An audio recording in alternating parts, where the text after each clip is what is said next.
Hello, everyone. UFC 253 begins another month on Fight Island. Tonight's pay-per-view event will have two title fights, one at the light heavyweight division fighting for the vacant belt that Jon Jones typically holds, and one being the middleweight title bout as Israel Adesanya defends his belt tonight. I cannot wait. I'm Minty, and I'm joined by Yahoo's boxing and MMA writer, Kevin Iole. Kevin, how are you?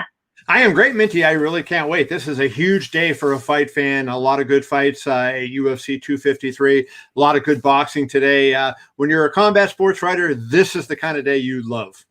Yes, I bet. So we're going to cover all 5 fights on the main card and preview a little boxing towards the end. Kevin, which UFC 253 fight on the main card are you most looking forward to tonight? I mean, I think you have to be looking forward to the main event. I mean, you have two undefeated fighters who are both great finishers. Israel Adesanya is 19-0, just a spectacular fighter. He really has come on out of nowhere. I came into the UFC and just exploded on the scene, has been beating all these elite fighters. And now you turn around and you have Paulo Costa, who is 13-0. He has had only one fight-ended decision, and he's had 9 first-round finishes. So that's going to be high action, high energy. These two guys don't like each other. They had a little thing at the weigh-in yesterday when they squared off. So, you know, there's a lot of intensity. So it's got to be that fight. That's going to be a crazy good fight. Absolutely. I'm super excited about this one as well. And let's start off by talking about the main event, which is the middleweight title bout between Israel Adesanya, current champion, a minus 182 favorite, versus Paulo Costa, plus 150. Now, Kevin, I know that on our segment on Mad Bets earlier in the week, you picked Adesanya by decision, and I loved that one. But, you know, let's just talk about Israel Adesanya real quick. He's such a well-rounded kickboxer. He has the size advantage over Costa. Right. He manages his distance and movements very well. He's got great defense due to his lengthy size, but Costa is a very powerful pressure fighter as well. He's a black belt in Brazilian Jiu-Jitsu, and I think that's something to keep in mind because I actually don't really like betting against the Brazilian black belt Jiu-Jitsu fighters, you know? So what do you think about this fight? How do you think it's going to play out?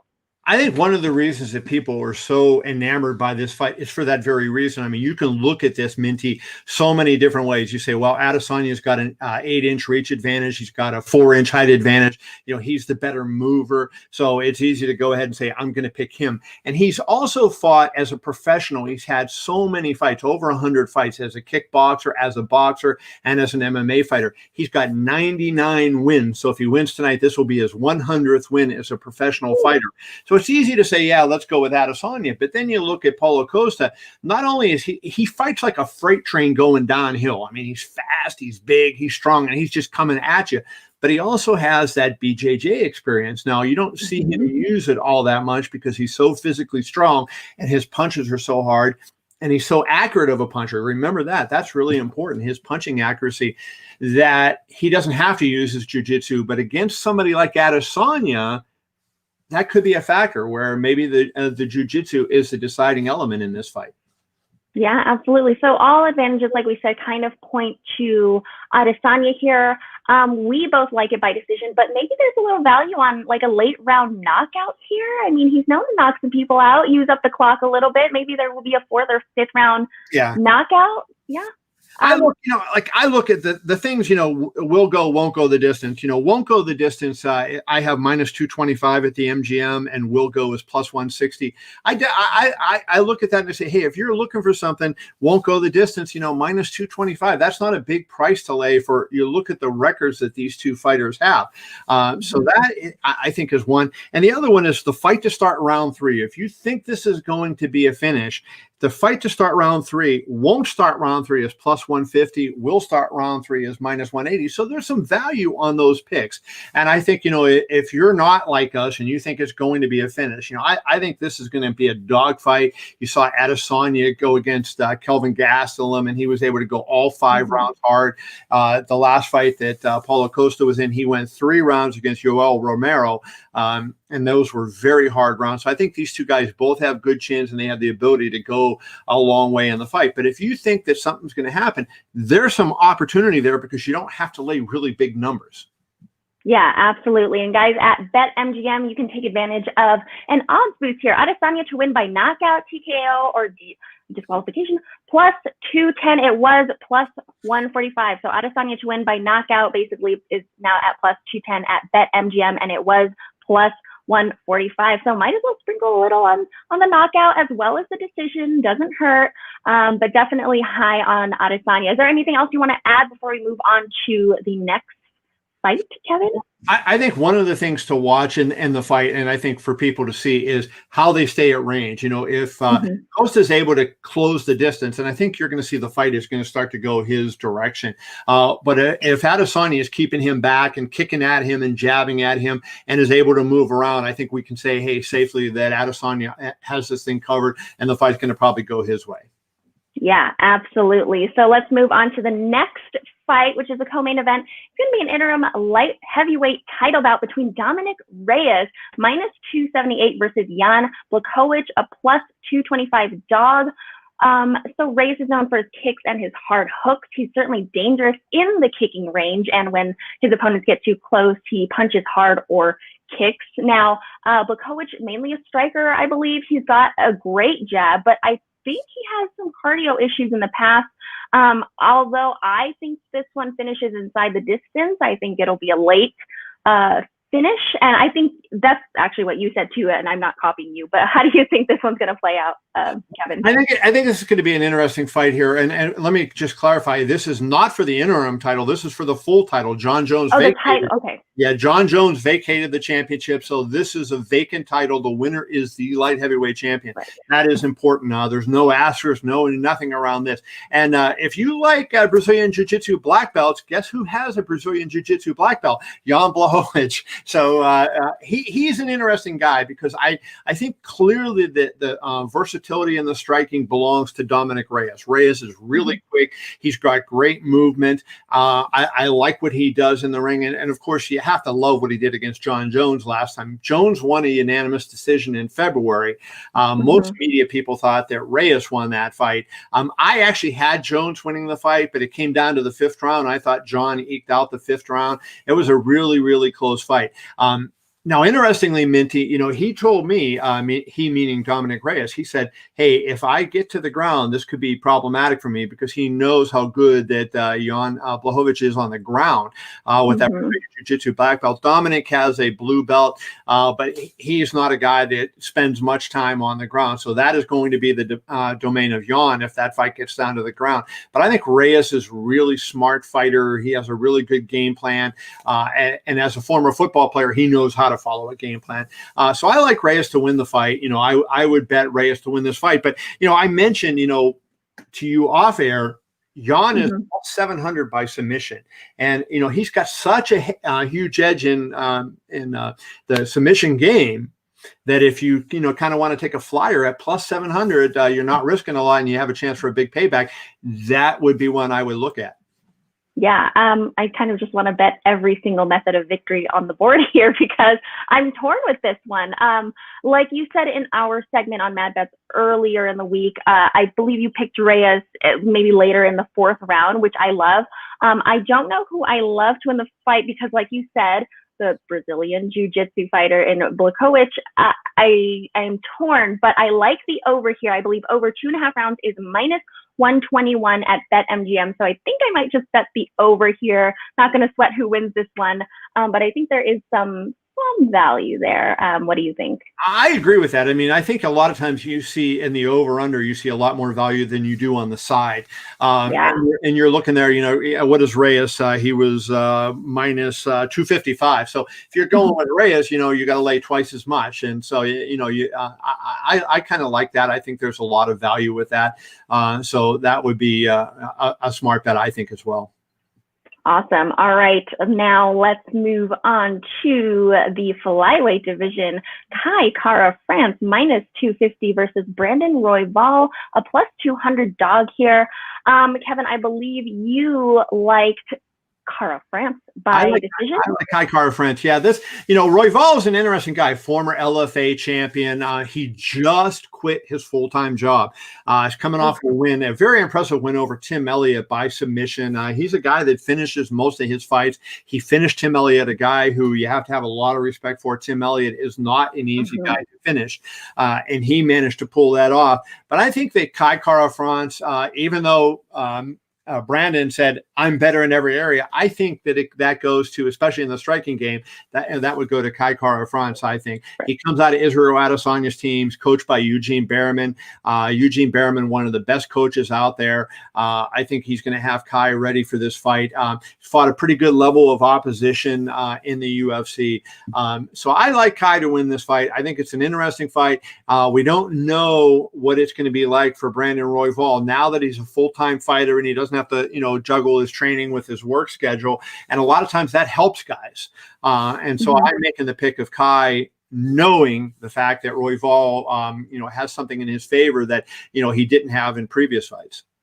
Right. Okay. So I have some things to say about this fight. Now, I think that Kai needs to stay on his feet because I think that's his strong suit. I can see if Royval takes him to the ground, he can dominate since like his last 3 wins have been by submission. But I do remember Royval's last fight, his win over Tim Elliott, a very impressive win for sure. That was his UFC debut, right? And I think there's something to be said about newcomers in the UFC. It's kind of, I get a little iffy taking the newcomers over ones that have been in the UFC for a long time, but I do believe that if Brandon is able to take Kai to the ground and keep him there, maybe he can win by submission again. Am I thinking maybe, is this like wishful thinking maybe? I think one of the things that's happened in the UFC over the last couple of years, and part of it is Dana White's Contender Series, they're bringing in a lot of good talent that's ready for prime time. And so you can see the fights are really even. So when we're picking these fights, a lot of times we talk about, I think so-and-so is going to win, but they're slight edges. They're not like, okay, this guy is massively better than this guy. And most of these fights, they're really close fights. And, Royval is an interesting guy, but I think you look at the track record and who have they beaten, what have they done. And I just like, I think that the Kai Kara France, has that track record of success of good. He's a known quantity compared to a little bit of an unknown quantity. We got to see Brandon fight in LFA, and he was very good there. Obviously, he was their champion. But against a higher level of competition, that edge would go to Kai Kara France. That's really what's leading me to pick him in this fight. Okay, can't argue with that. I definitely like Kai Kara France, especially if it stays upright.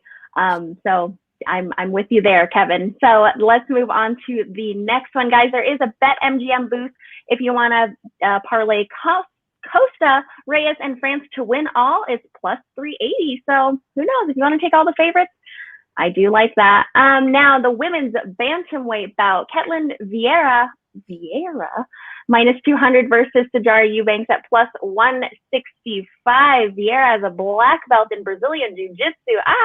She combines wrestling and boxing in her skill set, though. She's only lost 1 fight in her UFC career, I believe, and that was her most recent match. Yes, against Irene Aldana, right? Correct. And then Eubanks just fought a few weeks ago and won against Julia Avila, but she's a pretty accurate striker and has great striking defense. All her fights have gone to decision. Like I said, with the whole Brazilian Jiu-Jitsu superstition, is there value in taking Eubanks here? Eubanks has that black belt, so you're Minty, the black belt player. I like Eubanks in this fight, and really I should like Vieira. Like when I break this fight down, I think a lot of things tend toward Vieira, but I like Eubanks because she's got momentum, and I think she was a person. She got to the finals of the Ultimate Fighter, and then she couldn't make weight. She really had struggled with her weight cut, got ill, was pulled off the card, didn't fight, so she didn't get a chance to fight for the championship. And I think she's had that kind of up and and down career, but now she's won 2 in a row. The win over Julia Avila, I thought, was really impressive. Julia was on a roll, and I honestly thought Julia was going to win that fight impressively. And Ciara really controlled her quite a bit. She's a physically strong woman. I think she just has to be careful of being at distance and at the end of Ketlin Vieira's jab. If she can work the correct distance, I like the momentum she has. I like her physical strength. I like the things that she brings, and I think she'll be able to pull out the upset. Wow. All right. And guys, we do have a UFC parlay that was in BetMGM, Klein and Eubanks to win $184,000. What a parlay. I will certainly be cheering for Eubanks because I do like her. Of course, when betting the UFC, odds tend to be so large, minus 200, $3 favorites, $4 favorites. I like the underdogs, and I'm glad that you actually said that you're leaning Eubanks here because I actually really like her. Is there anything else you want to add to this fight in particular? The only thing is good luck on that parlay. I'm not a parlay player because I think the odds go against you right off the bat. You say, I think in football, you have to win 52.8% of your bets to be a winner. In a parlay, you got to win 100% of your bets. And so that's why I don't like parlays, but good luck to the person who decided to put that kind of money down because that is a big risk. Very risky indeed. And I do want to add on that I noticed, Kevin, a lot of the women's fights tend to go the distance. And I'm looking at the odds here, and the over 2.5 is minus 313. Going the distance as a yes is minus 250. Can you see it going the distance here and by decision as well? That's what I look for. I think this fight goes to a decision. So, when you look at most of the women's fights, I think they go the distance more often than the men's fights go. So, and then you have 2 good fighters here who have good chins, who have been in against other good opponents. I think that adds up to a fight that probably goes to full 15 minutes. Okay, I like it. Now let's move on to the first fight on the main card, which is actually a featherweight bout between, Zabira Tukhugov minus 143 versus Hakeem Dawadu plus, oh my goodness, plus 120. I knew I was going to struggle on this one. Hakeem is a volume striker, has quite a bit of power. He's on a 4-fight win streak and has taken all but one of his UFC victories to the scorecards. While Tukhugov mixes wrestling and boxing, he has had some great success in takedowns. So I personally think he would have the best chances at winning if he gets this fight to the mat. I think, though, it's going to be difficult as Hakeem is 85% in takedown defense. So what do you think about this? And also, we have to mention that Tukhugov missed weight. So how do you feel this fight will play out now that he's missed weight? I had picked Zubaira before the weigh-in. So okay. For my MMA fight weekend column, the deadline, I have to make the picks before the weigh-ins happen. Yeah. So I made the pick, and that always scares me when I see somebody miss weight by that much. If they miss by a half a pound or whatever, okay, that's one thing. But, he missed by 4 pounds, and that is concerning. And he's with a good team. He's with Javier Mendez and the American Kickboxing Academy. He's a teammate of the lightweight champion, Khabib Nurmagomedov. He comes from a good background. He's got that combat sambo background that has served him well. So I like him to win the fight. Then he misses weight. And so I think I would advise laying off this fight because I just look at it and I say, this is one of those fights where I think it's the difference between the fighters is not that much. I think a slight edge to Zabira. And now there's too much of an unknown for me to pick against Hakeem, given what I know happened with Zubaira, but I don't want to necessarily bet on Zubaira there. So it makes it a tough one. So I think, even though on record I made the pick of Zubaira, and I think, he would have won this fight under normal circumstances, now I would advise passing it simply because there's too many question marks and what kind of shape he's going to come in. Okay. Gotcha. I lean Hakeem here, of course, the underdog. But yeah, I'm probably going to lay off this fight now too. And I should mention that, Hakeem has an interesting backstory. His mom was 14 years old when she had him, and he lived a really crazy, rough life. And so he's a guy that's a survivor. And so now you figure, like, that type of guy, when the other guy misses weight, you see it happen a lot. The opponent gets upset and really comes out intense. combined with the other person maybe being a little bit drained from trying to make weight.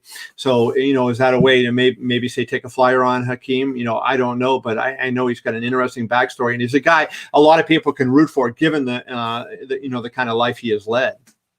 I will certainly be rooting for him now that I know kind of that backstory. Thank you, Kevin. I have a really quick question from one of my Instagram followers. This is a dentist named Jay. Jay, I have a lot of questions for you about dentistry, but we'll get to this later. Which underdog would be a safer pick here, Jan or Paulo? What do you think, Kevin? That is a tough one, and I think if I had to say which one would be the safer pick, I would take Paulo Costa. Okay. I just think that he is the better fighter between Jan and himself, and while I think Adesanya is a better fighter than Dominick Reyes, I think that the difference between those two. So I think if you're going to look for that underdog to take, I would go with Paulo. All righty. Well, thank you for that question, Jay. Thank you for answering that question, Kevin. Now, let's wrap things up.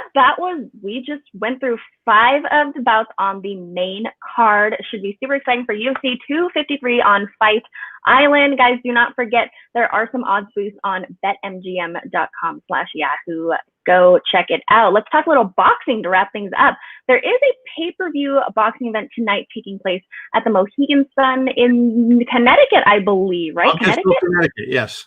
Wow, what a place. The headline fights are going to be 2 fights involving the Charlo brothers. Now, what can you tell us about these brothers and these fights?